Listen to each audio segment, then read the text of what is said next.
Bonsoir, bonsoir. Connectez-vous, chers parents. On va faire l'historique des choses et on va préciser certaines choses. Parce que beaucoup de personnes ne connaissent pas la personne de Gbagbo et puis ils suivent Gbagbo. Qu'est-ce que Gbagbo a fait? Quels sont ceux qui l'ont mis au pouvoir? Qui est Gbagbo? Et tout. Nous allons en débattre. C'est très important. Donc, je demande à tout le monde de se mettre en ligne. J'ai mis un numéro, par contre, pour ceux qui aimeraient intervenir. Demain, je vais installer un WhatsApp pour permettre aux gens d'intervenir sur WhatsApp ou Messenger.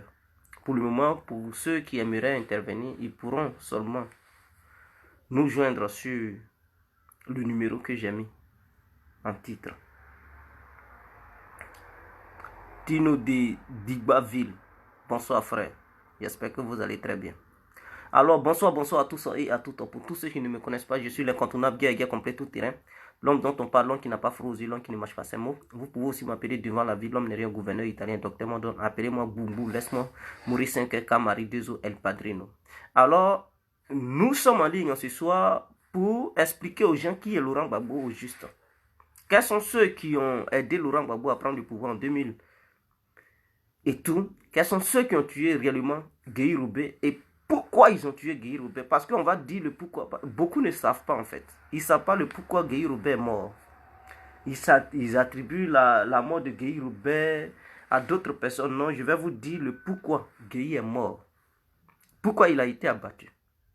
C'est tellement clair. Pour ceux qui ne connaissent pas Laurent Gbagbo est né le 31 mai 1945 dans un village de Gagnoa, s'il vous plaît. C'est là-bas qu'il est né. Laurent Gbagbo a fait ses études et il a débarqué dans la capitale en 1960, c'est-à-dire capitale Abidjan. Donc, en 1960, Laurent Gbagbo met pour la première fois ses pieds à Abidjan pour continuer ses études universitaires, où il obtient un diplôme universitaire en 1969. Quand il a obtenu ses diplômes en 1969, Laurent Gbagbo, dans la même année, il débarque en France. Il vient à France pour suivre la politique, l'histoire en fait, pour suivre l'histoire de 1969 en 1970 à la Sorbonne, ici en France. Et quand il a obtenu ce diplôme, c'était la maîtrise en histoire. Il a obtenu sa maîtrise en histoire à la Sorbonne. Il est reparti en Côte d'Ivoire pour enseigner dans un lycée à Abidjan là-bas. Donc en 71,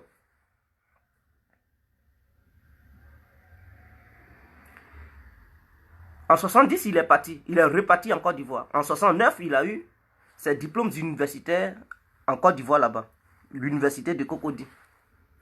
Et dans la même année, il est venu ici en France pour continuer ses études à la Sorbonne, ici en France, en matière d'histoire, où il faisait l'histoire d'art, d'archéologie et tout.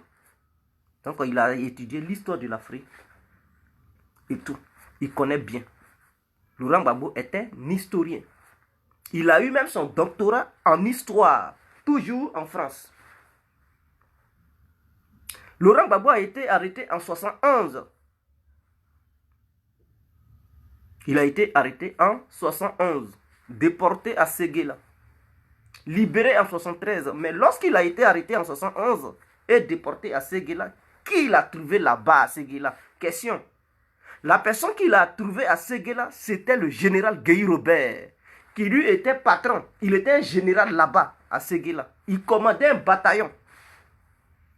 Et c'est Gueye Robert qui avait pris la décision de redresser Laurent Gbagbo et lui donner une formation militaire. Donc quand il avait été arrêté, il a suivi une formation militaire. Et qui enseignait Laurent Gbagbo cette formation militaire? C'était le général Gueye Robert. Mais pourquoi Laurent Gbagbo avait été arrêté en 71? Question. Il avait été arrêté parce qu'au moment où il enseignait l'histoire, dans sa classe se trouvait la fille de l'ambassadeur d'Israël. Et pendant ce temps, il y avait la guerre entre Israël et l'Égypte. Donc cette guerre opposait Israël à l'Égypte. Donc, Laurent Gbagbo défendait la cause égyptienne. La cause égyptienne en disant que les Égyptiens sont des comment on appelle ça, des nationalistes, hein, des socialistes en fait. Il disait que les Égyptiens étaient des socialistes et que les Israéliens étaient des impérialistes. Et la fille, elle a craqué la porte, elle a dit pas question, et que Israël ne faisait pas partie de l'impérialisme. Elle était fâchée, elle est sortie pour aller dire ça à son père. Et lorsqu'elle allait dire à son père a appelé le ministre de la Défense pour dire voilà la cause qui est là. Le lendemain, le ministre de la Défense, au temps de Houphouët-Boigny, bien sûr, a débarqué dans la salle, là où Laurent Gbagbo donnait des cours. Il a dit, mais qu'est-ce qui se passe? Voilà ce que la fille a dit. Et il a répété ça devant le ministre. Le ministre a dit non, c'est pas normal et tout. Il a dit, ce sont des cours d'histoire que je donne aux enfants. Donc, tout élève se trouvant dans ma classe doit accepter la leçon que Laurent Gbagbo donne à ses élèves. Le ministre est retourné, le lendemain, ils ont arrêté Gbagbo. C'est dans ça ils l'ont balancé à Séguéla, où Guéhi Robert exerçait son métier de militaire. En ce temps, la mère de Michel Gbagbo, que vous voyez là, elle était avec Gbagbo lorsque Laurent Gbagbo est parti en Côte d'Ivoire. Elle était professeure de français. Laurent Gbagbo était professeur d'histoire. Donc, voilà, pour ceux qui ne savent pas, la mère de Michel Gbagbo enseignait en Côte d'Ivoire. Elle enseignait le français, Gbagbo enseignait l'histoire. Quand ils ont arrêté Gbagbo, ils ont dit à la femme de Laurent Gbagbo, c'est-à-dire la femme, la mère de Michel Gbagbo, qu'elle n'est pas ivoirienne et qu'elle n'a qu'à partir dans son pays. C'est là qu'on l'a refoulé de la Côte d'Ivoire en France. Et Laurent Gbagbo, on l'a conduit à Séguéla en prison. Et là-bas, ils ont dit, bon, on ne va pas te laisser, tu dois faire une formation militaire. Et c'est là Guéhi a appris à Laurent Gbagbo comment il fallait manipuler les armes. Donc, Guéhi a enseigné Laurent Gbagbo le maniement des armes. Laurent Gbagbo a été libéré en 1973. Il a été libéré en 1973. Quand il a été libéré, il a continué toujours. Il est reparti en France pour soutenir son doctorat en histoire. Donc, il a un doctorat en histoire. De la manière, Alassane a un doctorat en économie. Laurent Gbagbo a un doctorat en histoire. Et toujours à la Sorbonne de France. C'est là-bas. Il a eu. Donc, c'est France qui a fabriqué Gbagbo en fait. Tous ces diplômes qu'il a eu là, il a eu ça en France, en histoire. Il a étudié l'histoire. Il enseignait l'histoire et il a fait des recherches historiques, des recherches archéologiques de l'Afrique. Il connaît beaucoup de choses. Je ne comprends pas comment ce Gbagbo, qui a enseigné l'histoire aux gens, oublie cette même histoire, qui a appris l'histoire sur le territoire français, avec des petits blancs, qui a étudié l'histoire des Européens et l'histoire des Africains. Comment se fait-il que Laurent Gbagbo oublie qui est le français, qui est le petit blanc? Il oublie l'histoire. Et c'est sur ce point que nous le critiquons. Donc en 88, Laurent Gbagbo revient en Côte d'Ivoire. Il faudrait que les gens le sachent. Il quitte en France, il repart en Côte d'Ivoire pour trouver ses amis parce qu'ils avaient créé le mouvement. Pendant qu'ils étaient des professeurs et tout, ils avaient créé un mouvement. Ce n'était pas le FPI. Mais en 88, le mouvement devient FPI. Et donc, en cet instant, Laurent Gbagbo est nommé président du parti. Et donc, en 90, Houphouët-Boigny reconnaît ce parti d'opposition appelé le FPI. D'où est sorti le père. C'est là où ils ont dit Laurent Gbagbo est le père du multipartisme en Côte d'Ivoire. C'était la première fois que Houphouët reconnaissait un parti politique de l'opposition. Et c'était en 90. Le FPI est devenu FPI en 88. Il faudrait que les gens le sachent. Et en 90, il y a eu la première élection présidentielle en Côte d'Ivoire qui opposait Houphouët à Gbagbo. Gbagbo avait eu lors de cette élection, 18%, si j'ai une bonne mémoire, s'il vous plaît. Et donc, il savait qu'il allait perdre. Mais il a dit aux Ivoiriens qu'il participait à cette élection pour gagner plus tard. Donc, il marquait des points pour faire comprendre aux Ivoiriens que la voie était ouverte et que dorénavant, les gens étaient libres de participer aussi aux élections présidentielles. Mais il ne partait pas à cette élection pour gagner ou faut. Il savait qu'il n'allait pas gagner. Mais il partait pour marquer des points pour que plus tard, il puisse gagner. Et c'est dans ça. Le général Guy Robert, lui c'est un militaire, c'est un commando parachutiste, pour ceux qui ne savent pas. Il a été formé à la DAS ici en France. Il était le meilleur élève africains lorsqu'ils suivaient leur formation, parce que ce n'était pas les élèves ivoiriens seulement. Il y avait plusieurs élèves, parce que la DAS ici en France forme tous ceux que vous voyez en Côte d'Ivoire, en Afrique là-bas, c'est-à-dire le précaré francophone, le précaré que la France gère, tous les hauts militaires, les hauts gradés, tout ça là, ils sont formés ici, on appelle ça la DAS. Leur patron se trouve ici. Et Gueye était l'un des meilleurs élèves. Il était très bon, très fort et tout. Donc ce Gueye Robert, la France a fait le coup d'état avec Gueye Robert. La DAS a aidé Gueye Robert à préparer le coup d'état qui a fait partir Henri Konan Bédié en 99. Ils lui ont donné comme message, dès que tu pars, tu mets tes éléments sur le terrain, mais toi-même, il ne faudrait pas que tu sois à Abidjan, va au village pour te jouer les ignorants, pour te jouer les innocents. Une fois que tes petits auront fini de faire le coup, ils iront te chercher. Et la France était au courant. Et c'est dans ça, les petits de Gueye Robert, il a donné les instructions à ces petits, et ces petits ont frappé. Pendant ce temps, il était au village. Les petits sont allés le chercher, on dit, le général vient. Et il est venu. À ce temps, Bédié était là. Il a demandé à Bédié, mais où sont tes généraux? Bédié dit, il ne sait pas où se trouvent ses généraux. Il dit, mais un président qui ne sait même pas où ses généraux sont, vraiment, c'est que c'est grave. Le pays n'est pas gouverné. Alors, à partir d'aujourd'hui, vous n'êtes plus président de la République de Côte d'Ivoire. Et Gueye s'est dirigé, c'est chez Bédié, il a quitté pour aller à la RTI. Et il s'est proclamé président de Côte d'Ivoire.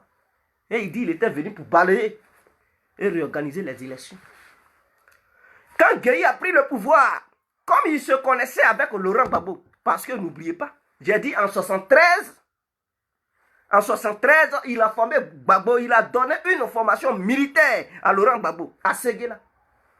Donc il connaissait Laurent Gbagbo. Il a demandé à Laurent Gbagbo de lui donner des gens pour rentrer dans son gouvernement. Parce que si Laurent Gbagbo refuse, ce n'est pas bon.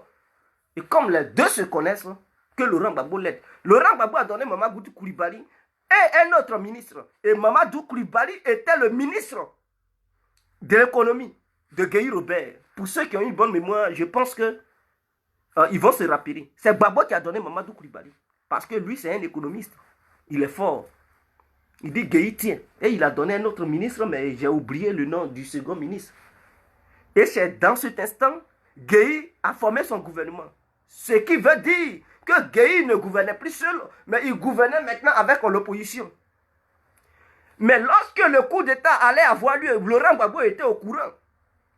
Il avait été informé. Et le président Omar Bongo, le président du Gabon, je ne parle pas de celui-là, c'est-à-dire le père de celui-là, de Ali Bongo, son père, il s'appelait Omar Bongo, avait appelé Laurent Gbagbo dans son bureau et a informé Laurent Gbagbo qu'il aura un coup d'État aujourd'hui. Henri Konan Bédié va perdre le pouvoir. Et le Gbagbo, il était informé. Et Bédié le sait très bien. Un jour, Bédié avait dit, mais tu étais complice du coup d'État, tu étais parmi les rebelles. Bédié avait dit ça à Laurent Gbagbo. Et c'est cette haine qui anime Bédié jusqu'à aujourd'hui envers Laurent Gbagbo. Donc Gbagbo était informé.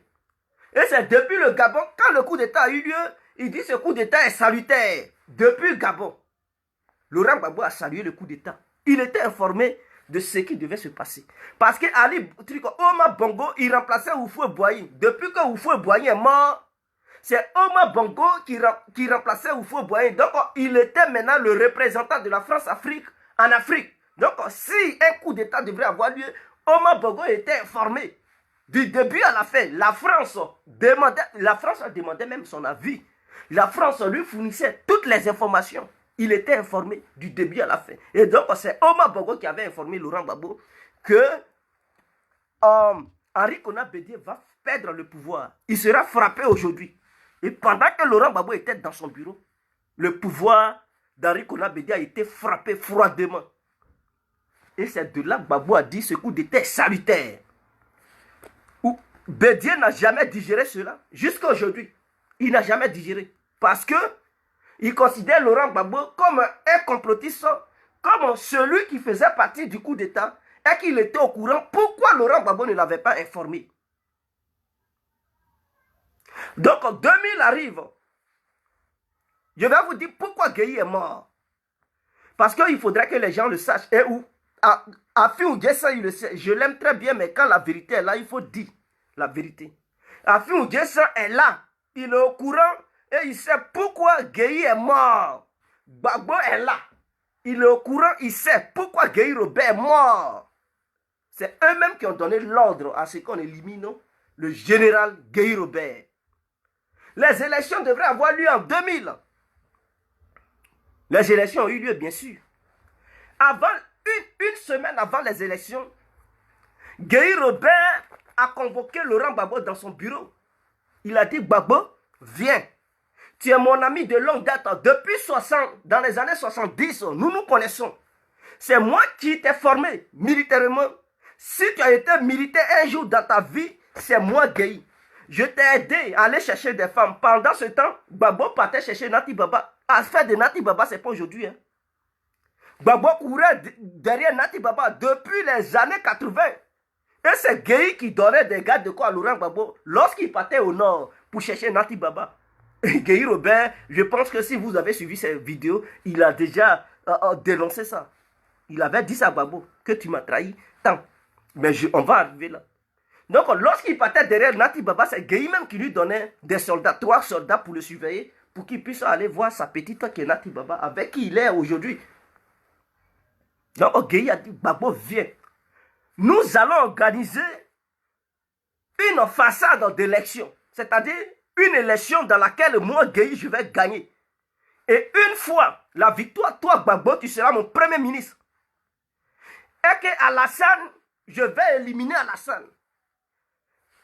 Alassane lui-même, il est au courant. S'il avait peur d'un politicien en Côte d'Ivoire, il avait peur du général Gueye. Il avait peur uniquement de Gueye. En dehors de Gueye, Alassane n'a pas peur d'un autre politicien en Côte d'Ivoire. Tous ceux qui sont là, Alassane, il n'a pas peur d'eux. Mais il craignait un seul élément, le général Gueye. Et Gueye a dit à Gbagbo, je sais qui est Alassane, je le connais. Je suis le seul capable d'éliminer Alassane. Je suis le seul capable d'éteindre Alassane. Gbagbo, on va aller aux élections, mais je vais écarter Alassane et Bédié. Ils ne vont pas participer. Mais pour ne pas qu'on me dise que moi, Gueye, j'ai écarté tous les opposants, toi, Gbagbo, tu seras mon opposant. Mais si on part aux élections, Gbagbo accepte ma victoire. Reconnais que moi, Gueye, j'ai gagné. Je te nomme mon premier ministre et je suis le président. Tous les deux, on va gouverner ce pays. Et éliminer Alassane. Voilà ce que Gueye Robert a proposé Gbagbo. Gbagbo a dit oui. Mais avant cette rencontre, Guy Lamberti, d'autres, je sais que vous connaissez Guy Lamberti, qui est bel et bien l'ami de Gbagbo, c'était socialiste. Et en France, sous le gouvernement de Jacques Chirac dans les années 2000, mais il y avait un premier ministre. Ce ministre s'appelait Lionel Verdun, je ne sais pas quelque chose. Si vous... Donnez-moi le nom de ce dernier. Aujourd'hui, il a 81 ans. Ses cheveux sont blancs et tout.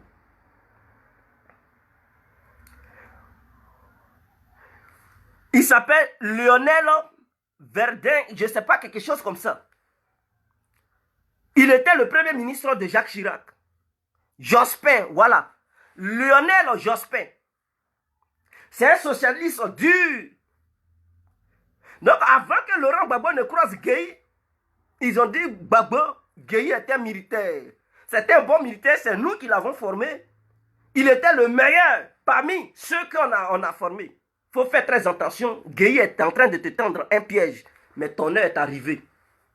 Si tu pars à cette élection, nous les socialistes, nous allons te soutenir face à Gueye. Ton heure est arrivée de devenir président parce que tu as trop duré dans l'opposition. Donc Lionel Jospin a envoyé Guy Laberty en Côte d'Ivoire en mission pour soutenir Laurent Gbagbo, pour que Laurent Gbagbo puisse prendre le pouvoir face à Guy Robert. En 2000, bien sûr. Donc les socialistes, puisque Jacques Chirac n'était pas d'accord, mais ils ne pouvaient rien faire, puisque vous savez, en France, les premiers ministres, ils ont eu une pression sur le truc, sur le président. Or, Lionel Jospin plutôt, lui, il voulait se présenter comme candidat aux élections présidentielles face à Jacques Chirac. Donc, si Jacques Chirac voulait le désobéir, il allait l'exposer en face des Français pour dire voici ce que Jacques Chirac fait, il tue des gens, il crée des rébellions et ça allait discréditer Jacques Chirac. Raison pour laquelle la rébellion qui a commencé en Côte d'Ivoire, Jacques Chirac n'a pas beaucoup soutenu ça. Il n'a pas beaucoup soutenu cette rébellion parce qu'il était bloqué. Puisque son premier ministre était l'ami intime de Gbagbo. Voilà le problème. Donc, Lionel Jospin a envoyé Guy Lamberty en Côte d'Ivoire pour soutenir Gbagbo. Et donc, les élections se sont déroulées. Guy Lamberty a dit à Laurent Gbagbo, dis que tu as gagné. Puisque le peuple t'aime déjà, tu as duré dans l'opposition, et nous allons exercer une pression sur Guy Robert. Donc, avant que les résultats ne soient proclamés, Laurent Gbagbo est sorti. Il dit, il reconnaît sa victoire, il ne faut pas que Gueye va voler. Donc, tous ceux qui l'ont voté, ils n'ont qu'à prendre les rues. Voilà comment les jeunes patriotes sont sortis, ils ont envahi les rues de Côte d'Ivoire, précisément à Abidjan. C'est mou. Gueye, il ne sait plus quoi faire. Gueye ne savait plus quoi faire. Il appelle Gbagbo, il dit, mais ce n'est pas ce qu'on avait décidé là. Je ne comprends plus rien. Je t'avais dit de me laisser gagner et que tu allais être mon premier ministre. Tu es mon ami. Depuis les années 70 jusqu'en 2000, tu as été toujours mon ami. Je ne te comprends pas, Gbagbo. Gbagbo dit, j'ai gagné, j'ai gagné. Prenez le pouvoir et donnez-le-moi. C'est là que Gueye a dit, Gbagbo était boulanger. Parce que Gbagbo l'a trahi, il n'a pas respecté le contrat que les deux ils avaient signé. Le deal, Gbagbo n'a pas respecté. Voilà comment Gueye a dit Gbagbo était un boulanger. Et Gueye n'a pas digéré cela. Il n'avait pas digéré cela. Que son ami de longue date. L'homme à qui il donnait des militaires pour aller chercher une femme au nord du pays. Et tout. L'homme à qui il enseignait le maniement des armes. L'homme à qui il a eu confiance pendant longtemps, ce dernier le trahit à la dernière minute. À cause de la présidence, Gueye n'a pas digéré cela. Il dit on va voir. Et Gueye a perdu le pouvoir, Laurent Gbagbo a pris le pouvoir. En 2000, lorsque la rébellion devait frapper, Gueye était informé. Parce que les rebelles, ils connaissent la compétence de Gueye Robert. Ils savent qui est Gueye. Parce qu'il fallait informer les durs, les cerveaux, les stratèges. Avant de frapper, il fallait que tous les hauts gradés et les grands cerveaux de guerre, parce que les Français eux-mêmes, ils craignaient Gueye. Ils disent c'est un grand stratège, il est fort. Donc, il fallait que les rebelles passent par Gueye. Ils ont informé Gueye et ils ont dit au général qu'ils vont frapper le pouvoir de Gbagbo. Gueye était informé 6 mois avant. Il était informé 6 mois avant que les rebelles ne frappent le pouvoir. Mais il a dit, lui, il ne va pas dire à Gbagbo parce que Gbagbo l'a trahi. Donc, lui, il était au courant de la rébellion. Il n'a pas informé Gbagbo. Il dit, on va voir. Gbagbo va me le payer. Donc, il n'a pas informé Gbagbo. Il n'a pas informé Gbagbo. Mais pourquoi cette rébellion a pris de l'ampleur? La rébellion a pris de l'ampleur parce que Lionel Jospin en France a perdu. Lorsqu'ils ont organisé les élections, il a perdu face à Jacques Chirac. Quand il a perdu, Laurent Gbagbo a pleuré. Il a pleuré parce qu'il voyait que son ami qui le protégeait, qui était Premier ministre, venait de perdre. Il n'était plus Premier ministre parce qu'à un moment donné, il y a eu élection entre Lionel Jospin et Jacques Chirac et Lionel Jospin a perdu. Et donc, quand il a perdu, Jacques Chirac, on ne l'a plus, il n'a plus appelé ce dernier pour l'intégrer dans son nouveau gouvernement. Donc, il n'avait plus de pouvoir sur le nouveau gouvernement de Jacques Chirac. Donc, Laurent Gbagbo a commencé à pleurer. Il savait que c'était sa chute. Il savait que ceux qui le soutenaient, ils venaient de perdre le pouvoir, les socialistes. Il ne savait plus quoi faire. Il a pleuré. Guy Lamberti, il a dit dans son livre, il a écrit un livre sur Gbagbo. Et pourquoi la rébellion s'est développée. Il a dit si Lionel Jospin était là et qu'il avait gagné face à Chirac, la rébellion allait être étouffée par l'armée française. Ils allaient mater la rébellion. Mais malheureusement, ils ont perdu le pouvoir en France. Et leur perte du pouvoir a joué, a pesé sur Laurent Gbagbo. Parce que Laurent Gbagbo n'avait plus de soutien. Le nouveau gouvernement qui venait d'arriver en France ne soutenait plus Laurent Gbagbo. Donc voilà comment la rébellion a commencé à prendre de l'ampleur. Eux maintenant, ils étaient dans l'opposition, ils étaient faibles. Ils n'avaient plus de pression, ils ne pouvaient plus empêcher cette rébellion de se développer. Laurent Gbagbo a pris un coup. Donc comme Guéhi Robert était au courant du coup d'État qui se préparait 6 mois avant, et il est resté muet. Il n'a pas annoncé ça à Gbagbo, il n'a pas dit ça au gouvernement de Gbagbo. Le jour J, où la rébellion devrait frapper la DAS en France, qui avait formé Guéhi Robert, parce que Guéhi Robert était en contact avec la DAS. Eux tous, ils sont en contact. Hein. Si tous les hauts gradés, les généraux que vous voyez en Afrique, là, ils sont en contact avec les hauts gradés qui les ont formés ici en France. Donc, Guéhi était en contact. Et eux, ils ont demandé à Guéhi et tout. Ils ont dit à Guéhi, cache-toi, parce que la rébellion va frapper maintenant. Guéhi a dit, ok, il va se chercher. Donc, c'était le jour J, le dernier jour. Et cette même audace a informé le gouvernement de Laurent Gbagbo que Guéhi Robert est au courant, il est dans le coup. Donc, quand la rébellion a frappé, Afi, ils ont dit, Guéhi n'est pas encore sorti du pays. C'est Afi qui a donné l'ordre. Qui n'ont qu'à s'occuper de Guéhi. Donc, Guéhi, il a fui, il partait. Il allait se cacher à la cathédrale. Vous connaissez, il y a un truc au plateau là-bas, on appelle ça cathédrale et tout. Voilà, il allait se cacher là-bas. Et c'est le prêtre qui l'a livré. Vous connaissez, Africain, il ne connaît pas l'histoire de Dieu. Tu es dans Soutano. Quelqu'un, il rentre, s'il est fâché, lui, il ne connaît pas l'histoire de Dieu. Il dit, il est où tu veux résister, toi-même prêtre, il va te buter. Donc, le prêtre a eu peur. Les militaires qui sont venus, tu les vois, les yeux rouges, le prêtre va dire quoi? Est-ce que dans ça, là, il y a Dieu? Il dit, il était caché dans un carton à l'intérieur. C'est comme ça, ils l'ont tiré là-bas. Ils l'ont amené, ils l'ont battu devant la RTI. Et pour justifier, on dit, Guéhi partait à la RTI pour faire une déclaration. Mais en réalité, il ne partait pas à la RTI. Ils l'ont attrapé à la cathédrale, ils l'ont conduit vers la RTI, ils l'ont battu là-bas. Et Afi a donné l'ordre. Parce qu'ils étaient énervés. Pourquoi Guéhi était au courant? Et puis, il ne les a pas informés du coup d'État. Et donc, pour eux, Guéhi était complice des rebelles. Donc, ils ont considéré Guéhi comme un rebelle. Et ils l'ont battu. Sinon, si Afi disait attrapez Guéhi, amenez-le-moi, ils n'allaient pas abattre Guéhi. Mais ils ont donné l'ordre d'aller abattre Guéhi. Même si j'aime ma fille, je préfère dire la vérité aux Ivoiriens. Le prêtre, voilà, bon, prêtre.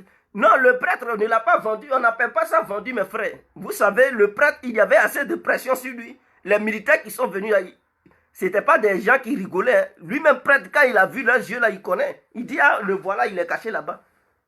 Ils l'ont menacé tellement que s'ils voulaient parler, ils allaient l'abattre. Est-ce qu'Africain connaît l'histoire de prêtre même? C'est ici, les Blancs, ils connaissent l'histoire de prêtre. Et puis, Africain, il ne connaît pas l'histoire. Tu es prêtre. Ses yeux sont rouges, il est fâché, mais tu veux, il t'abat. Donc le prêtre a eu peur, il dit, il est caché dans les cartons. Ils sont allés le chercher là-bas. Lui aussi, il veut sauver sa peau. Hein. Et c'est comme ça, ils l'ont abattu. Ils sont allés abattre toute sa famille. On dit, s'il était au courant, c'est que sa femme était au courant. Que toute la famille était au courant. Et c'est comme ça, ils ont abattu, ils ont éliminé sa femme, ils ont éliminé sa famille. Guéhi, lui-même, il a été abattu. Voilà comment ils ont neutralisé toute la famille de Guéhi Robert. Voilà un peu l'histoire. Donc, les Ivoiriens qui suivent Laurent Gbagbo, qui ne regardent pas les failles de Laurent Gbagbo, qui n'apprennent pas du passé et qui suivent sans raisonner, je leur demande de prendre conscience. Gbagbo que vous avez connu dans l'opposition et Gbagbo d'aujourd'hui, ça fait deux Gbagbo. Il n'est plus le même. Gbagbo, je vous dis, celui qui était dans l'opposition face à Oufoué là, et Gbagbo d'aujourd'hui là, ils sont pas les mêmes Gbagbo. Ça fait deux Gbagbo. Gbagbo a fait une erreur grave dans le choix des hommes. Quand il a pris le pouvoir en 2000, il n'a pas pris des bons hommes pour les nommer au sein de son gouvernement. C'est ça qui l'a tué. Il n'a pas fait un bon choix des hommes. Oh, pourtant, il a étudié l'histoire. Pourtant, il a étudié l'histoire. Que ce soit l'histoire française, l'histoire africaine. Sa tête est bourrée. Il a eu même le doctorat en histoire en France. Quand il vient étudier l'histoire en France, on t'enseigne tout. Il connaît comment ces gens-là fonctionnent. Il les maîtrisait. C'est quand tu n'es pas historien, tu peux dire, tu ne sais pas comment ils fonctionnent, tu ne les connais pas. Il les maîtrisait. Il avait la maîtrise parfaite des hommes blancs. Il les connaît, il connaît leur mentalité. Mais quand tu connais des gens, et quand tu prends le pouvoir, ces mêmes gens t'ont soutenu. Ils t'ont donné le pouvoir. Tu sais qu'ils avaient soutenu Gueye. Vers la fin, tu as compris comment ils ont joué le coup avec toi contre Gueye. Donc tu devais comprendre aussi que si tu ne les gères pas bien, ils allaient jouer le même coup avec quelqu'un d'autre contre toi. Il a oublié. Et il a fait des mauvais choix. Il a pris ses amis professeurs pour les mettre autour de lui. Et ces gens-là, ils ne travaillaient pas. Ils étaient nuls sur tous les plans. Laurent Gbagbo était incapable de leur démettre de leur poste. Mais quand il travaille avec quelqu'un, il ne fait pas le poids.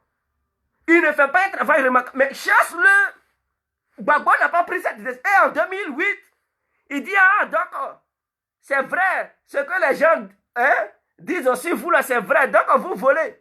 Et tout. Mais comment un président peut se permettre de dire ça? Toi, tu es le président. Tu es le chef suprême du gouvernement. Et tu attends 2008, depuis 2000.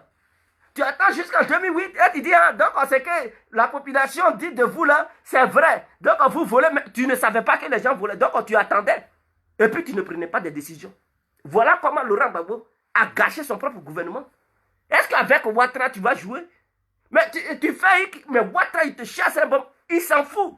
Tu manges avec lui, tu dois à lui. Il voit que tu déconnes. Il dit, hey, un matin, il dit, toi tu n'es plus tri comme ministre. Il te chasse. Ouattara il ne joue pas.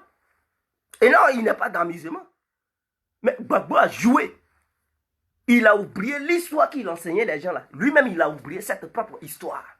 Voilà le problème de Gbagbo et son équipe. Voilà le problème de Gbagbo et son équipe. IB a donné une conférence ici, en France, en 2002. Pourquoi il a attaqué Gbagbo? Il a attaqué Gbagbo parce que le gouvernement de Gbagbo a déconné. La rébellion se préparait. Je vais revenir sur les trucs pour que vous puissiez comprendre. Et vous allez faire vos propres recherches. Et je pense que sur ça, vous allez me dire complètement ou complètement la vérité. Mais je préfère bien situer les gens pour que les gens puissent comprendre clairement pourquoi IB a attaqué Gbagbo. La rébellion qui se préparait au Burkina n'était pas une rébellion contre le pouvoir de Gbagbo. C'était une rébellion contre le pouvoir de Gueye Robert. Parce que Gueye Robert avait commencé à éliminer les éléments d'IB qu'il avait utilisés pour faire le coup d'état contre Bédié. Est-ce que vous comprenez? Parce que Gueye était leur suprême, leur chef suprême. Gueye les a utilisés pour faire tomber Bédié. Donc ils ont pris Gueye, on dit, général, viens, on a fini le boulot. Quand Gueye a pris le pouvoir, il a décidé d'éliminer ces gens-là parce qu'il les voyait comme une menace. Et il a envoyé IB au loin là-bas au Canada. Il dit, IB, va. Tu vas travailler dans le consulat de Côte d'Ivoire au Canada. Il était bien payé. Et il a commencé à arrêter les bons petits d'IB. IB l'a appelé, il dit, mon général, j'ai appris que tu as arrêté mes petits. Il dit, oui, IB, j'ai appris que tes petits sont là. préparé un coup contre moi pour m'éliminer. Voilà pourquoi je les ai arrêtés. IB dit non, il faut les libérer. Mes petits ne vont pas te faire du mal. Si tu crois en Dieu, laisse-les avec leur conscience. Dieu va les juger. Mes petits ne vont pas te faire du mal. Et que si on voulait te faire du mal il y a longtemps, on n'allait pas faire le coup d'état contre Bédier pour te dire, général, viens, qu'on a fini. On allait nous-mêmes prendre le pouvoir ou t'éliminer. On ne va pas te faire du mal. Il a dit à IB, je vais les libérer.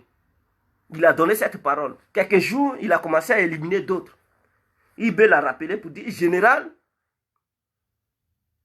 considérez-moi à partir d'aujourd'hui comme votre ennemi. Et il a rendu sa démission. Il a pris direction Paris. De Paris, il allait au Burkina. Et c'est dans ça qu'il a commencé à former la rébellion par l'aide, par le biais de trucs au Blaise Compaoré, qu'il a aidé en croisant les guides suprêmes, Muammar Kadhafi, en disant quoi? Que les musulmans de Côte d'Ivoire sont menacés et tout. Mais avant d'en arriver là, je vais vous expliquer. Pourquoi Henri Konan Bédié a perdu son pouvoir en Côte d'Ivoire? Pourquoi la France a fait le coup d'État sur Henri Konan Bédié en utilisant le général Guy Robert? D'autres ne savent pas. Ils disent non, c'est l'ivoirité. La xénophobie, ça n'a rien à voir avec l'ivoirité. Je vais vous dire la vérité. Pourquoi Henri Konan Bédié a perdu son pouvoir en Côte d'Ivoire en 1999? Quand Oufou était là, à l'âge de 27 ans, il avait envoyé Henri Konan Bédié aux États-Unis pour le nommer ambassadeur. Donc Henri Konan Bédié a fait sa vie aux États-Unis. Il a un esprit américain. Il a fait ses enfants aux États-Unis. Même quand Alassane fréquentait, il paraît qu'il a été, même chez Bédié. Même si Bédié, dans le passé, il a fait ses études en France et tout, mais à un moment donné, il a été aux États-Unis. Donc, il a un esprit français, un esprit américain, c'est-à-dire l'esprit anglo-saxon. Et suite à ça, il est revenu en Côte d'Ivoire. Et tout. Et il était maintenant, il est revenu en Côte d'Ivoire, il était maintenant auprès de son père, Oufoué. Quand Oufoué est mort, on lui a donné les rênes du pays. Bédié a diversifié les partenariats. Il n'a pas tout donné à la France. Les puits de pétrole de Côte d'Ivoire, il a confié ça aux Anglais et aux Américains. La France, on n'a pas digéré ça. La France, on n'a pas aimé ça. Parce que la France considère la Côte d'Ivoire comme son précaré. Donc, toutes les richesses, toutes les ressources minières, halieutiques, et je ne sais pas, doivent appartenir à la France. Donc, la France a vu Bédié comme une menace pour les intérêts français. Voilà comment ils ont dit, il faut neutraliser Bédié, il faut le dégager du pouvoir. Ils ne voulaient pas tuer Bédié parce qu'ils avaient été en bonne amitié avec Oufoué. Et donc, ils savaient que c'était le fils d'Oufoué. Ils ont dit, bon, c'est Oufoué qui l'a laissé, on ne va pas le tuer, mais on va le chasser du pouvoir.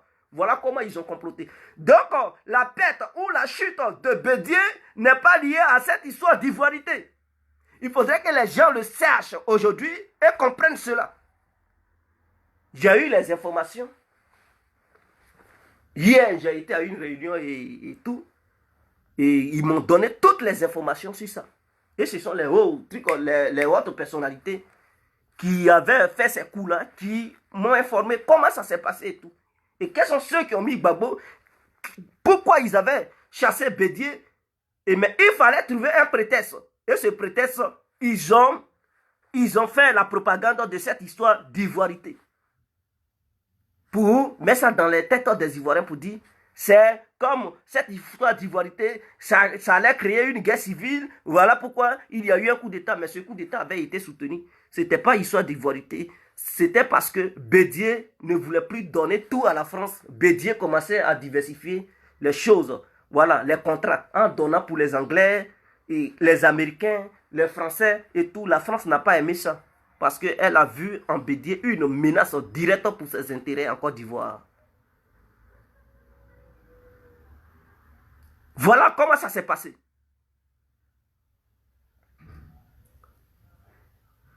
Donc, voici l'historique des faits en Côte d'Ivoire. Vous suivez les gens, mais vous ne les maîtrisez pas. Vous ne les connaissez pas. Vous les suivez, vous voulez épouser leur idéologie, mais vous ne les maîtrisez pas. Je vais vous dire comment la rébellion a frappé le pays. Quels sont ceux qui étaient au courant et comment les gens ont négligé. Lorsque la rébellion se préparait, il y avait des Ivoiriens qui étaient à Bouaké, des hauts gradés de l'armée ivoirienne. Il y a eu certains rebelles qui ont contacté ces Ivoiriens-là. Je ne vais pas citer le nom de quelqu'un pour ne pas vendre qui que ce soit. Qui ont contacté ces Ivoiriens pour dire nous voulons mener une rébellion contre Gbagbo. Mais avant ça, avant ces contacts et tout, comme IB préparait déjà le coup contre, comment on appelle ça, Guy Robert. Et malheureusement, Guy Robert a perdu le pouvoir en 2000. IB négociait maintenant pour rentrer au pays. Parce qu'ils ont été à la base d'une rébellion. Donc, ils se disaient que, est-ce que s'ils rentrent, ils ne vont pas les arrêter? Ils ne vont pas les poursuivre, ils ne vont pas les mettre en prison. Donc, Lida Kwasi Moïse était le chef d'état-major de l'armée de Côte d'Ivoire sous le gouvernement de Gbagbo. IB a pris contact avec Lida Kwasi Moïse. Il dit, mon général, vraiment, nous voulons rentrer, mais je veux une garantie. Quelque chose qui peut prouver que si moi, IB et mes éléments, si on rentre sur le territoire ivoirien, rien ne va nous arriver, ils ne vont pas nous poursuivre pour ce qui s'était passé en 99. Lida Kwasi dit, viens IB. IB, il ne croyait pas, il doutait. Il dit, viens, il n'y a rien, il n'y a rien, il faut vérifier. Tellement il a insisté. Et il a demandé à IB de rentrer, de rentrer. Il dit, bon, c'est un général. La parole d'un général doit être respectée. Mais comme IB est malin, qu'est-ce qu'il a fait? Il a décidé d'amener 8 personnes, 8 éléments de sa troupe. Quand il a demandé à ces 8 éléments d'aller en Côte d'Ivoire pour voir si ces 8 ne sont pas arrêtés, maintenant, lui, IB et le truc, les autres, ils vont suivre. Quand ces 8 sont rentrés, le gouvernement de Gbagbo a éliminé ces 8 rapidement. IB a compris que c'était un piège et que si lui-même il rentrait, il allait être éliminé. On ne les a pas arrêtés, on les a tués. Et ça a été une erreur de la part du gouvernement de Gbagbo. S'il voulait arrêter le IB, il devrait laisser ces 8-là, comme si rien n'était. Et les autres allaient suivre. Une fois que les autres allaient mettre leurs pieds sur le territoire ivoirien, ils allaient maintenant les arrêter eux tous. Mais non, ils n'ont pas été patients. Quand les 8 sont rentrés, ils ont éliminé les 8 automatiquement. IB a compris que c'était un piège. Et que s'il rentrait, lui aussi, il allait être éliminé. Comme ces 8 éléments. Alors, IB a compris qu'il fallait déclarer la guerre au gouvernement de Gbagbo. Voilà comment il voit Blaise Compaoré pour dire, vraiment, la guerre contre les musulmans en Côte d'Ivoire n'est pas terminée. Et que le gouvernement de Gbagbo vient de tuer 8 musulmans.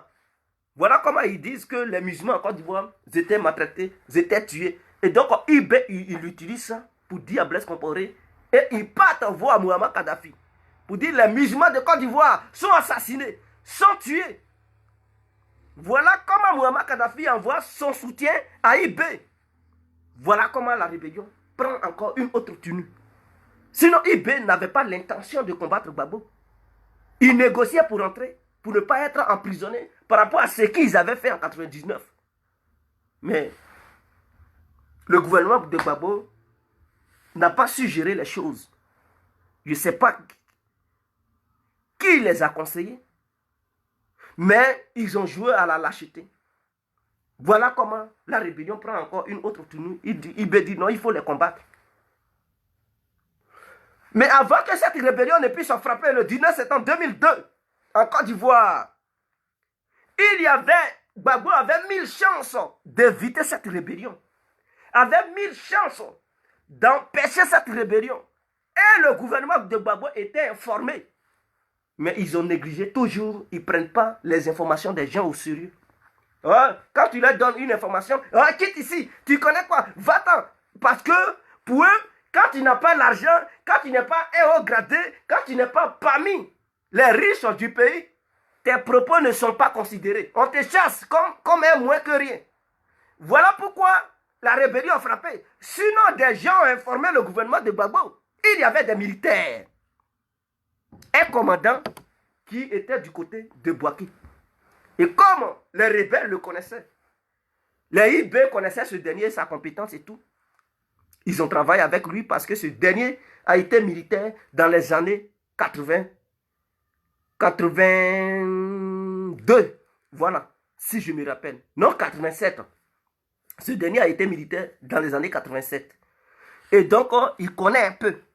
Et ils savent qui est ce dernier, ils l'ont contacté pour dire, nous sommes là, fais un coup pour frapper le pouvoir de Gbagbo. Mais on aimerait que tu te rallies à nous. On aimerait que tu sois dans notre coup parce qu'on sait de quoi tu es capable. Ce dernier a dit, il accepte. Parce qu'en matière de rébellion, je vais vous le dire, si tu es militaire et que les gens te contactent pour dire, ils sont là préparer un coup, et qu'ils veulent que tu sois là-dedans, il ne faut jamais dire non. Tu dis non, le jour où ils vont frapper, tu seras leur première cible. C'est toi ils vont buter d'abord. Parce qu'ils vont se dire que tu sais et que tu es un traître. Tu seras la première personne à être ciblée. Il faut dire oui. Tout ce qu'ils vont te dire, tu dis oui, oui. Tu pars participer à leur réunion. Il ne faut jamais leur montrer que tu es contre. Il faut faire comme si tu es pour. Tu es pour tout ce qu'ils te disent. Même si tu peux même apporter tes idées pour leur montrer certaines stratégies. Pour qu'ils puissent être convaincus à 100% que oui, tu es avec eux. Mais si tu te retiens, tu montres une manière de faire, ils vont dire lui là c'est un traître, ils vont te buter. Donc si jamais tu es au sein d'une armée et que des gens te contactent, ils te disent qu'ils sont là préparer un coup, ils sont là faire une rébellion et qu'ils veulent que tu les accompagnes, ils veulent que tu sois dans leur coup, il faut dire oui tu es pour. Il ne faut jamais dire que tu ne veux pas. Si tu dis tu ne veux pas, s'ils connaissent ta famille, non seulement ils vont commencer sur ta famille, ils vont éliminer tous les membres de ta famille et toi-même, peut-être si tu as la chance, tu ne vas plus avoir de famille. Sinon, si tu n'as pas la chance, c'est toi-même, ils vont buter le premier. Et c'est comme ça ce dernier a dit, oui, je suis pour. On doit frapper le gouvernement de Gbagbo. Donc les rebelles étaient convaincus que ce dernier était de leur bord. Mais en réalité, il n'était pas pour. En réalité, il se disait qu'il était patriote et qu'il devait défendre la République. Et quand il a appris cela, ils l'ont convoqué. Pour une fois, il allait participer à leur réunion. Au pays là-bas, les réunions se passaient déjà en Côte d'Ivoire. Or, les cerveaux étaient basés au Burkina.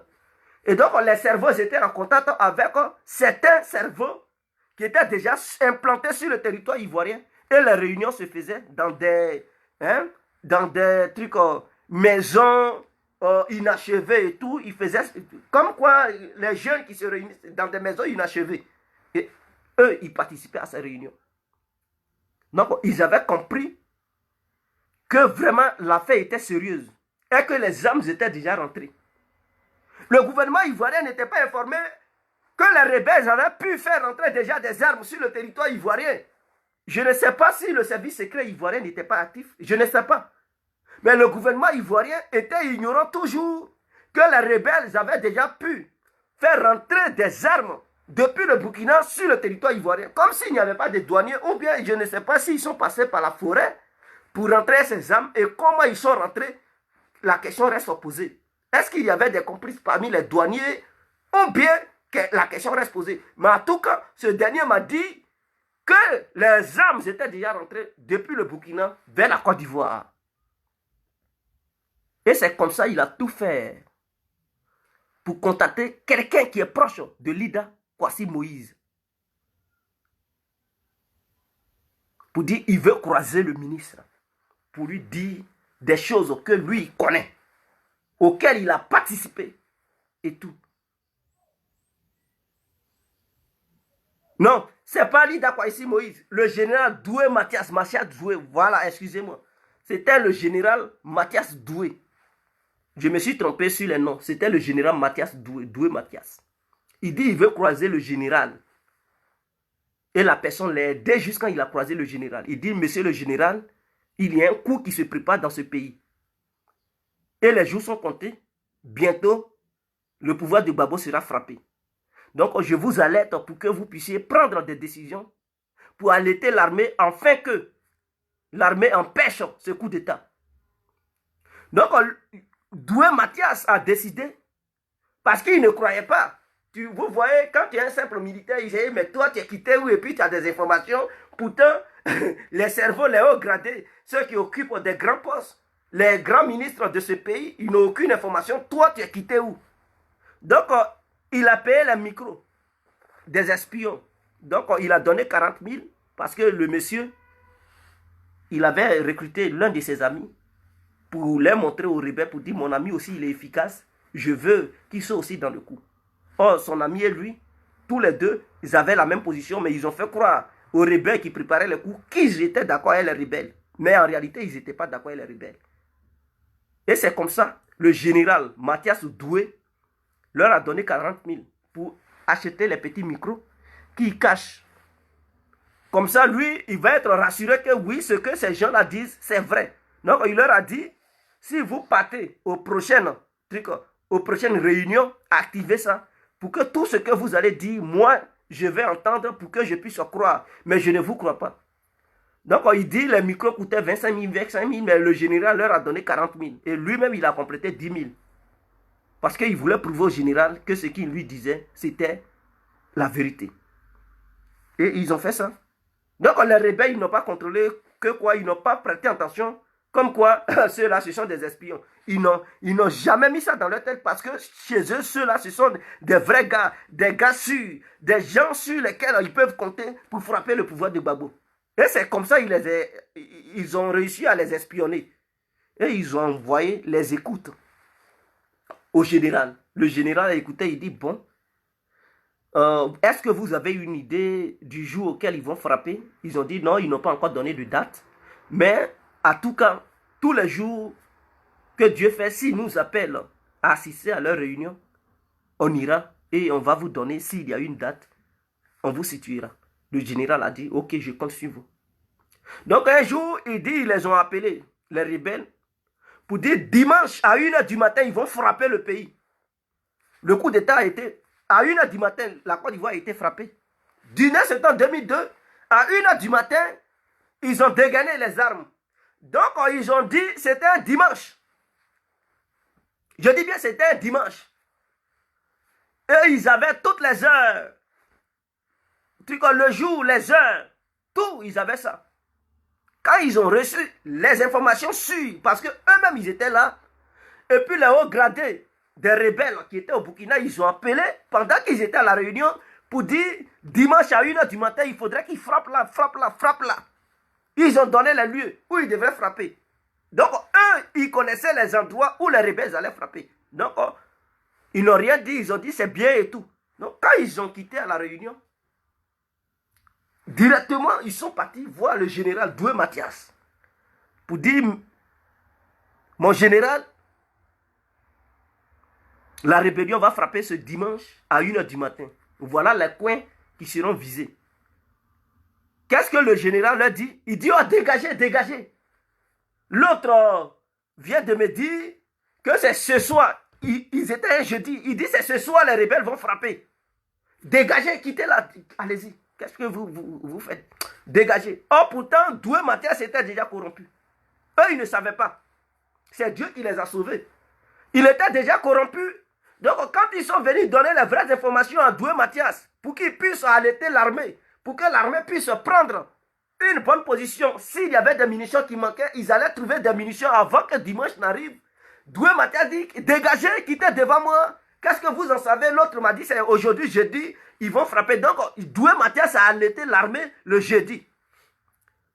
Les petits lui ont dit, mais comme tu as une information qui vient d'une autre source, et nous avons une autre information qui vient d'une autre source, tu dis ils vont frapper ce jeudi. Nous, on dit c'est dimanche à 1h du matin.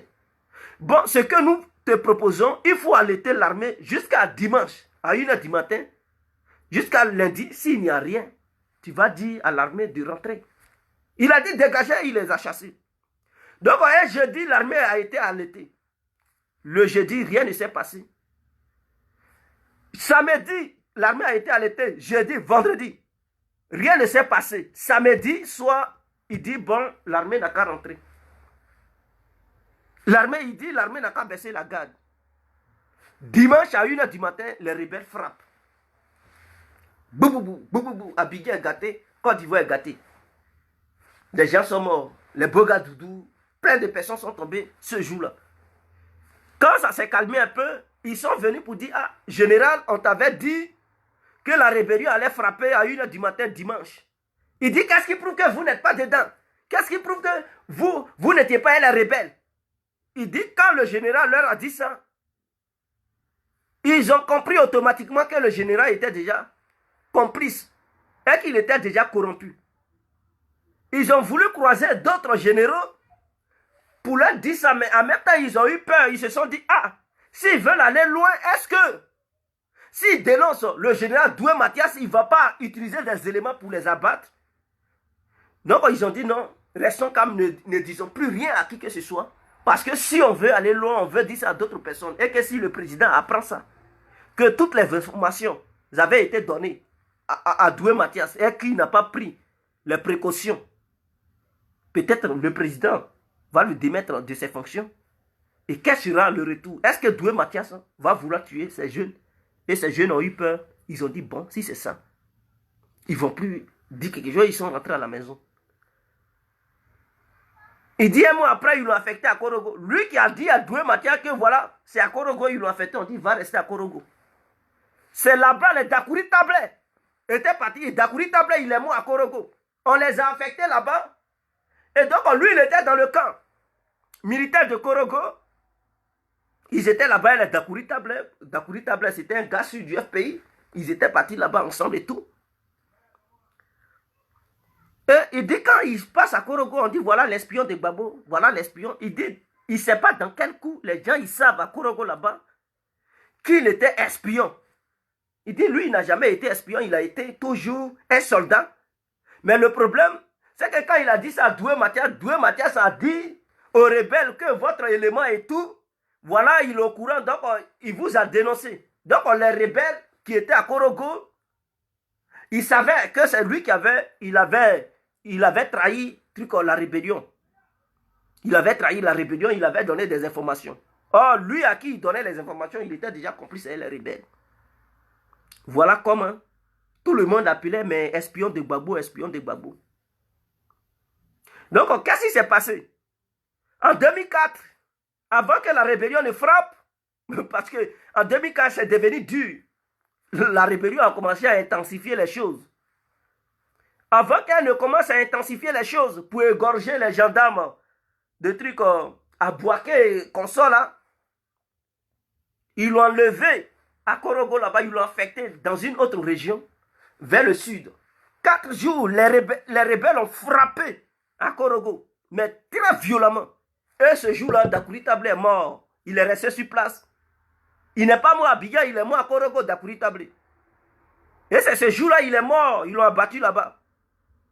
Et les rebelles l'ont appelé pour dire, frère, tu es où? Il dit, je ne suis pas à Korogo.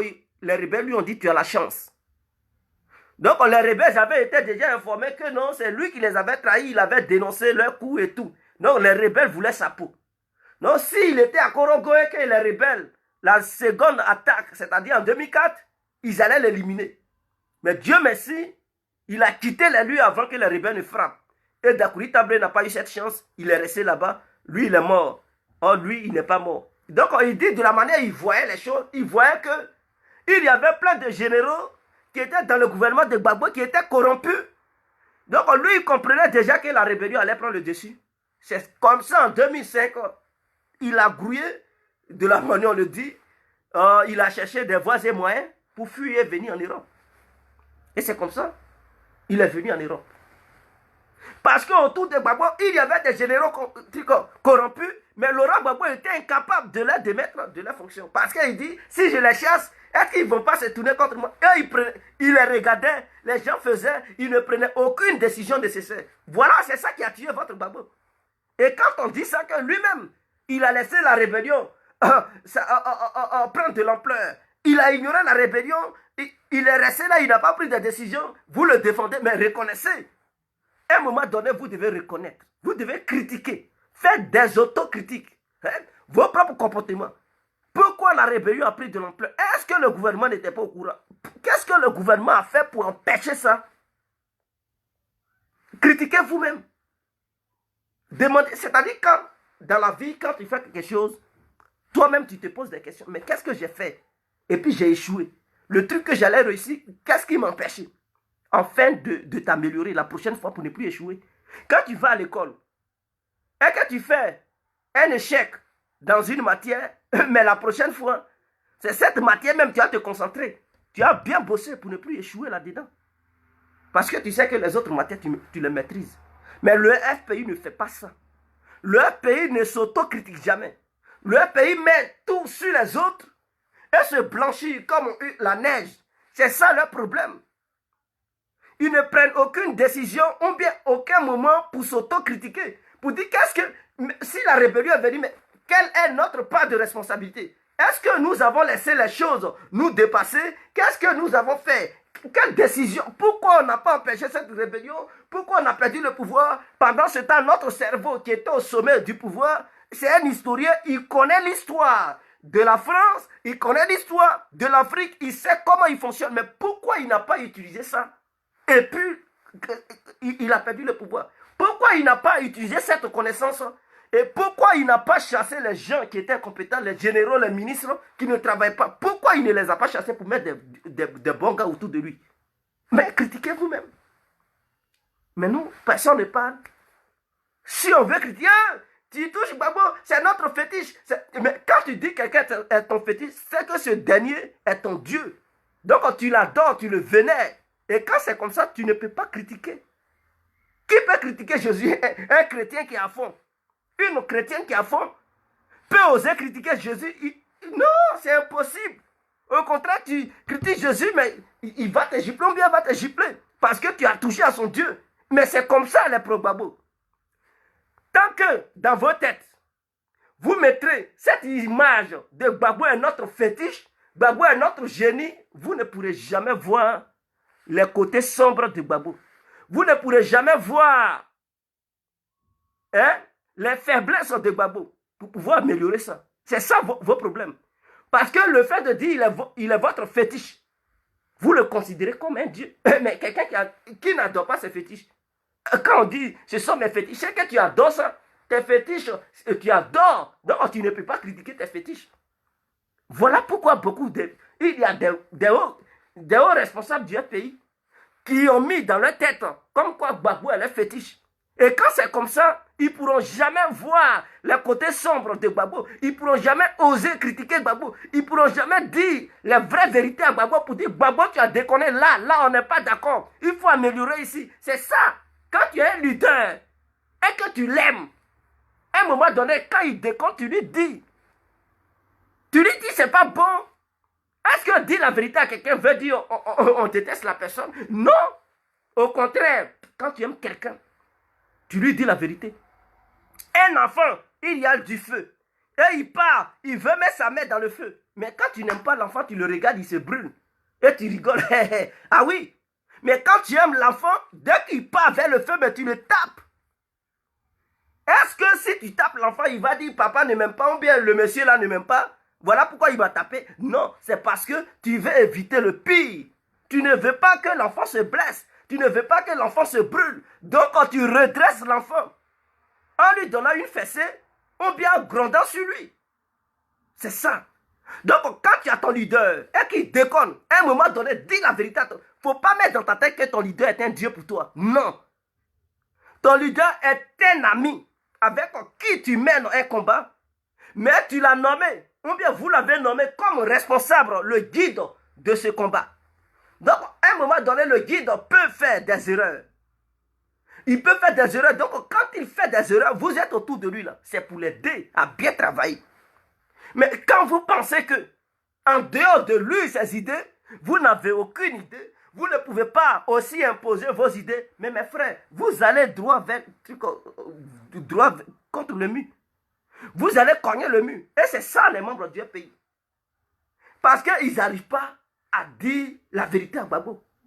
Il y a des militants qui sont incapables de critiquer Gbagbo. Ah oui. Toi-même, quand tu fais des péchés, tu te critiques, non? Tu te répands. Est-ce que tu t'es jamais repenti? Quand tu fais des péchés, tu te répands.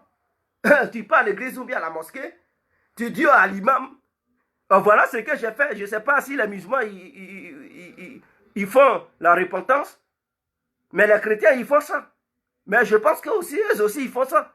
Ils se répandent devant Dieu. Mais en allant vers l'imam, les chrétiens ils partent en allant vers le prêtre ou bien le pasteur. Pour se... Mais si toi-même tu te répands, si toi-même tu reconnais que tu fais des erreurs, comment se fait-il que ton leader peut-il pas faire des erreurs? Ton leader, c'est un être humain comme toi. De la manière, tu fais des erreurs. Et ça te fait mal. Et tu reconnais que tu as fait des erreurs. Tu reconnais que tu as péché. Tu reconnais que tu as pris certaines décisions qu'il ne fallait pas prendre. C'est comme ça ton leader aussi. Il fait des erreurs. Il prend des décisions qu'il ne devait pas prendre. Et si toi, tu reconnais que ton leader, à un moment donné, il a pris certaines décisions qui ont pesé sur votre parti. Il a pris certaines décisions qui n'ont pas arrangé votre parti, il faut être en mesure de dire ça à ton leader. Parce que lui, peut-être, il se dit ce sont des bonnes décisions, mais vous qui êtes derrière, vous savez tout ce qu'il décide, peut-être ce n'est pas bon, ça pèse sur vous et ça détruit votre parti.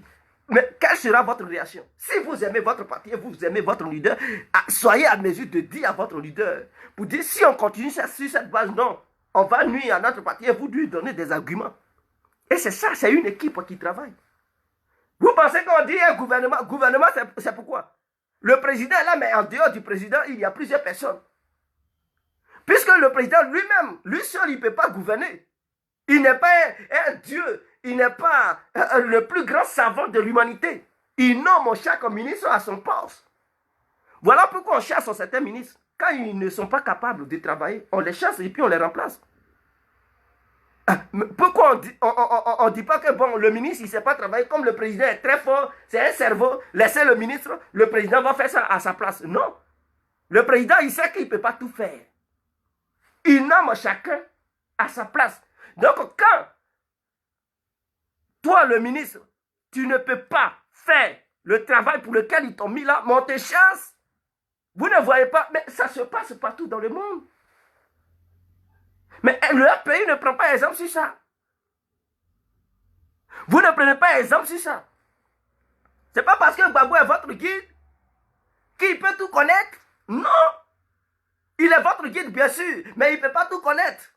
Donc, s'il y a des failles, vous qui êtes les militants ou les autres cadres plutôt, mais soyez à mesure de dire à Gbagbo, voilà ce qu'il y a.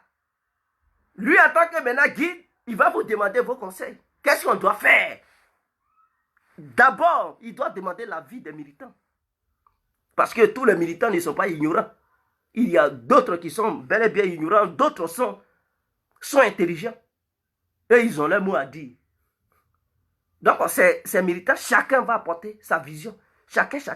Donc, la majorité, ceux qui ont les mêmes visions, qui pensent que, voilà, qui insistent sur un fait, on prend leur vision. Là, s'il y a problème, ce n'est plus le président seul. Ça concerne tous ceux qui ont donné leur vision. Donc, personne ne va encore critiquer. Le président qui a pris, il va dire non, on a pris la décision ensemble. On est responsables ensemble. Donc, allons-y, nous allons arranger ça ensemble. C'est comme ça. Mais vous ne faites jamais ça. Si des gens ils voient des failles, ils critiquent, oh, Gbagbo est notre génie, il ne faut pas le toucher. Mais comment des humains puissent se permettre de raisonner de la sorte? Quelqu'un qui est ton génie, c'est un Dieu pour toi. Est-ce que tu peux critiquer ton Dieu? Est-ce que tu peux critiquer ton Dieu? Tu ne peux pas. Aucun être humain sur cette terre ne peut critiquer quelque chose qu'il appelle son Dieu. Jamais. Ou bien sa déesse. Jamais. Donc si tu te mets dans la tête que ton leader est ton Dieu, mon frère, c'est que ton leader, toi-même, tu es le sorcier de ton leader. Parce que s'il fait des erreurs, tu ne vas même pas lui donner des bons conseils. Tu vas le laisser. Il va mourir à petit feu. Et c'est ce qui se passe au sein du pays. La rébellion qui vous a frappé. La rébellion qui a pris de l'ampleur. Vous ne vous posez pas des questions. Avec des historiens. Tous ceux, ils étaient des grands professeurs qui étaient là-bas. Des gens qui connaissent l'histoire du monde. Des gens qui, à peu près, ils enseignaient à peu près dans les différentes matières. Ils connaissaient. Ils avaient des stratégies. Mais comment se fait-il qu'ils n'ont pas été à la hauteur? Ils ne savent pas que quand ils viennent au pouvoir, il faut chercher des relations internationales. Ils n'ont jamais fait ça. Ils n'ont aucun partenaire étranger fort. Ils n'avaient aucun partenaire étranger qui puisse siéger au Conseil de sécurité de l'ONU, qui puisse défendre leurs intérêts. Non. Mais la France, vous savez que la France est derrière. En tant que des historiens que vous êtes. Mais cherchez un autre partenaire qui siège au Conseil de sécurité de l'ONU pour que toute décision que l'ONU va prendre, pour que ce dernier puisse bloquer cette décision, vous n'avez pas compris ça. Oh, pourtant, vous étiez des historiens. Mais la France a utilisé ce levier et a permis de bombarder les Ivoiriens en se cachant derrière l'ONU. Parce que la France a dit quoi? C'est l'ONU qui a donné le mandat. Puisque le gouvernement de Gbagbo n'avait personne, n'avait aucun ami qui siège au Conseil de sécurité, qui puisse mettre son veto pour dire France, il ne faut pas utiliser l'argumentaire de l'ONU pour aller bombarder. Ils mettent leur veto. La France allait utiliser quel argument pour aller bombarder? Voilà des gens qui se disent ils sont historiens. Et là encore, si on vous critique sur ça, ils vont dire tais-toi, tu connais quoi? Parce qu'ils ne vont jamais accepter de reconnaître leur faiblesse, leurs ignorances et tout ce qu'ils ont fait qui est négatif. Ils ne vont jamais accepter. À un moment donné, comprenez quand même. Vous étiez des historiens. Vous savez que l'ONU donne des accords pour bombarder, pour avoir des interventions partout. Donc, la première des choses, quand tu viens au pouvoir, est que tu vois que ton partenaire, ce qui tu comptais plutôt, qui siège au Conseil de sécurité, te tourne le dos et te déclare la guerre. Mon frère, cherche un autre partenaire. Pour que là-bas, là, ils puissent verrouiller là-bas d'abord. Là-bas, l'ONU, là, il faut chercher quelqu'un qui puisse verrouiller tout là-bas d'abord. Une fois que la paix est garantie, tu cherches d'autres solutions sur le terrain. Comment tu dois faire pour t'en débarrasser de ceux qui te fatiguent? Et c'est ça que tout le monde fait. Mais Venezuela, s'il n'y avait pas la Russie et la Chine pour poser leur veto, mais il y a longtemps, les Américains, ils allaient intervenir, les Européens. Et ils ont posé ce problème. Les Chinois et les Russes ont mis leur veto. Ils ont dit pas question. Aide humanitaire, ils ont dit pas question. Les Américains vont utiliser quel prétexte pour aller bombarder? Ah oui, parce que eux tous, avant de bombarder, ils partent, ils utilisent le fameux problème de l'ONU pour aller intervenir en Syrie. Les Russes, ils ont toujours mis leur veto. Donc, ils les ont toujours empêchés d'intervenir militairement en Syrie. Parce que quand ils veulent partir, on dit non, veto. On dit non, veto. Ils vont utiliser quel argument encore? Ils vont utiliser quel argument? En Libye, c'est ce qui ne s'est pas passé. Ils ont utilisé cette histoire de Conseil de sécurité de l'ONU pour dire qu'ils s'en vont apporter aide humanitaire. Et dans aide humanitaire, derrière là, ils se sont cachés pour aller bombarder, ils ont massacré Kadhafi. Donc, un politicien normal, un politicien qui est conscient, qui est un historien, quand il vient au pouvoir, il doit avoir un partenaire fiable là-bas pour garantir d'abord les choses, pour ne pas qu'un pays de mauvaises intentions ne puisse pas utiliser cette histoire de l'ONU pour frapper sur son pays avec des missiles. Une fois la paix garantie, tu fais maintenant un autre travail, tu cherches maintenant d'autres partenaires au cas où on met des embargos sur toi pour que tu puisses contourner ces embargos. Laurent Gbagbo n'a jamais pensé à ça. Ils ont mis embargo médical. On ne savait même pas comment faire pour se soigner. Les gens mouraient.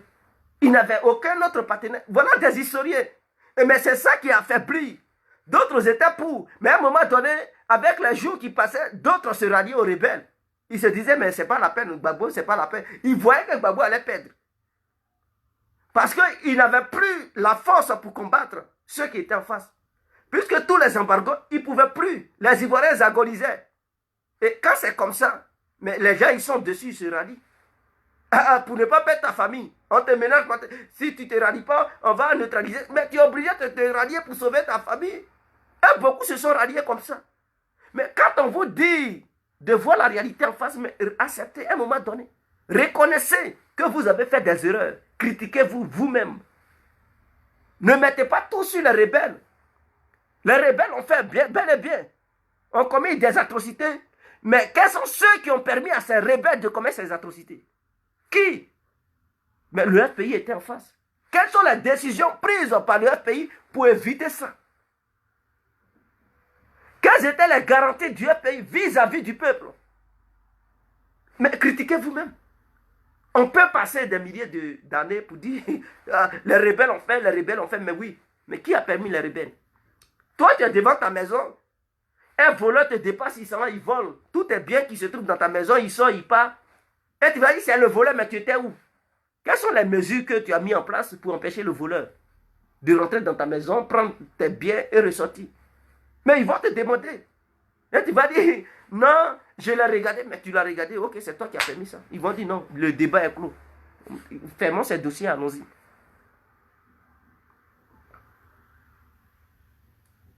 Donc, voilà le problème. Voilà pourquoi je ramène la balle aux membres du FPI. Ressaisissez-vous, revoyez-vous, critiquez vous-même et essayez de vous améliorer. Vous voyez le FPI, vous êtes là à faire des petits palabres. Hein? Avec ça là, comment les Ivoiriens ils peuvent avoir confiance en vous? Les gens, l'humanité tout entière parle de réconciliation en Côte d'Ivoire aujourd'hui. On dit le retour de Gbagbo va favoriser la réconciliation des Ivoiriens. Le retour de Gbagbo et la présence de Gbagbo va permettre aux Ivoiriens de se réconcilier. Et qu'il aura son grain de sel à apporter. Mais Gbagbo même là-haut, il est libre. Il est là, mais ses militants eux-mêmes, ils s'entredéchirent et il est incapable de réconcilier ses propres militants. Et c'est la Côte d'Ivoire. Tous les Ivoiriens, ils peuvent réconcilier.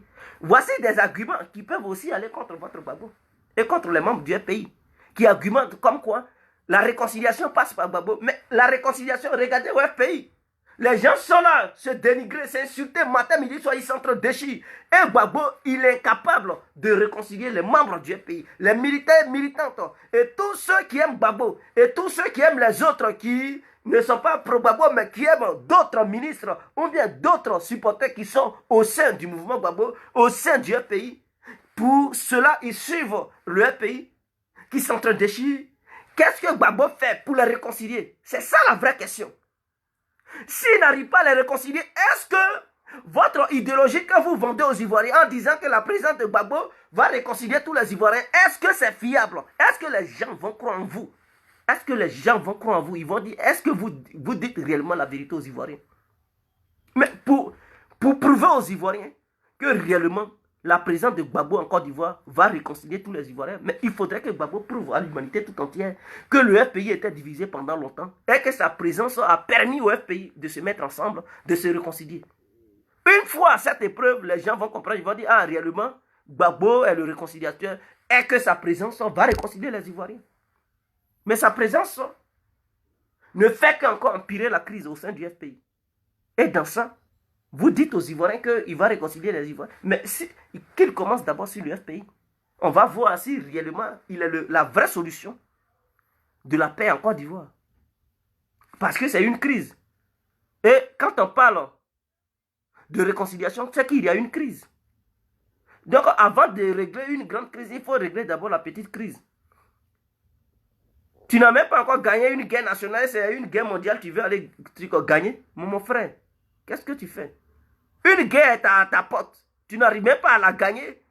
Et tu veux mener une guerre mondiale.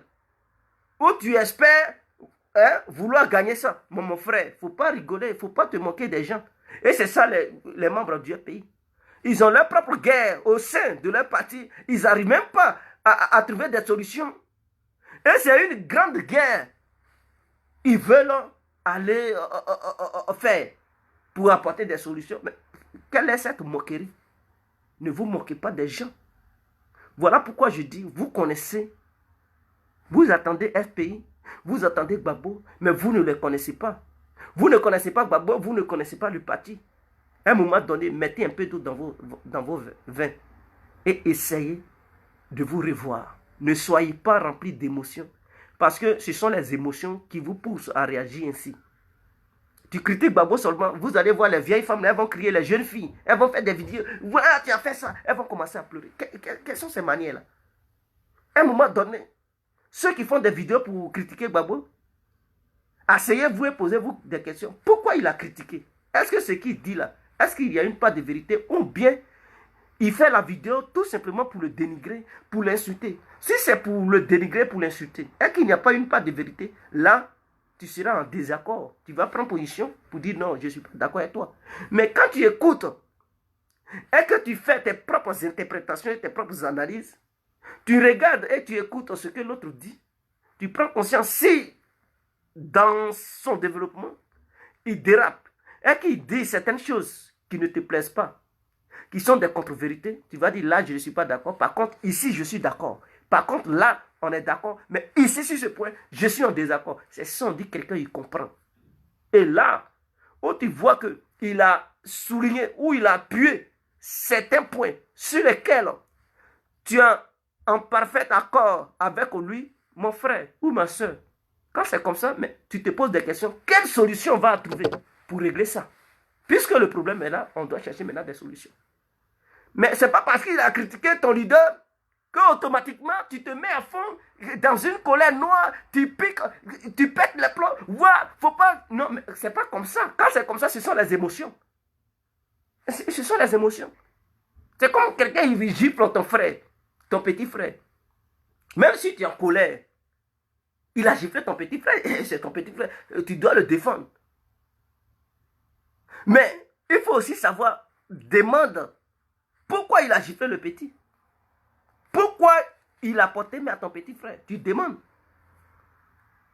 Si on t'explique les faits, que voici ce que tu ne vas pas partir en même temps gifler l'autre qui a giflé ton petit. Non, tu demandes, petit, tu as fait quoi? Qu'est-ce que mon petit t'a fait? Tu lui demandes d'abord. Ah, voici ce que mon petit m'a fait. Petit, est-ce que ce qu'il dit c'est vrai? Si petit il n'arrive pas à s'exprimer, il bégaye. Et puis il est là, il se tait. Tu vas dire, mon frère, il faut partir. Parce que tu as la honte. Tu dis, mon frère, il faut partir. Mais, et tu vas essayer de convaincre le frère, ah, ce sont les enfants. S'il te plaît, si il te fait ça, il faut venir me le dire. Il ne faut pas le taper comme ça. Parce que tu sais que ton petit a tort. Mais le frère aussi, il a mal agi en frappant le petit directement, sans passer par toi, sans te le dire. Et tu dis à l'autre, il faut partir. Et tu vas à la maison, tu cries sur ton petit. Il ne faut plus jamais faire ça. Tu cours dehors. Tu fais ça et puis on te frappe. Moi-même, je vais augmenter. Et tu dis ça à ton petit. Parce que tu n'es pas d'accord avec le petit. Mais c'est comme ça. Donc, je pense que j'en ai fini. Je vais arrêter le direct de ce soir.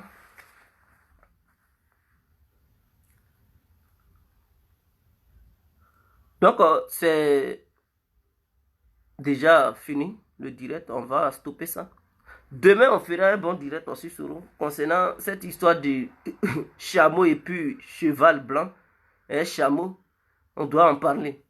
On doit en parler parce que j'ai vu une vidéo comme envoyé où Soro dit il a payé un dromadaire, pour ne pas dire un chameau avec un cheval blanc, et qui garantit qu'il doit être président. Il est devenu charlatan. Donc, on doit en parler demain. Demain à 19h, nous allons parler de Guillaume Soro. Ciao, bonne nuit à vous. Passez un très bon week-end. C'était l'incontournable guerre qui a complet tout terrain. On est ensemble.